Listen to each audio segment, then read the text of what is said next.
Thomas Performance Engineering's custom 1967 Chevrolet C10 earned the 2025 SEMA Young Gun Award after serving as Thomas Dickerson's first personal build.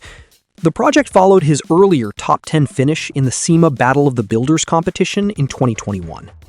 The truck features a Glacier Blue exterior with modified auto metal direct restoration parts and is powered by a Chevrolet Performance LT4 V8, paired with a 10L80 automatic transmission.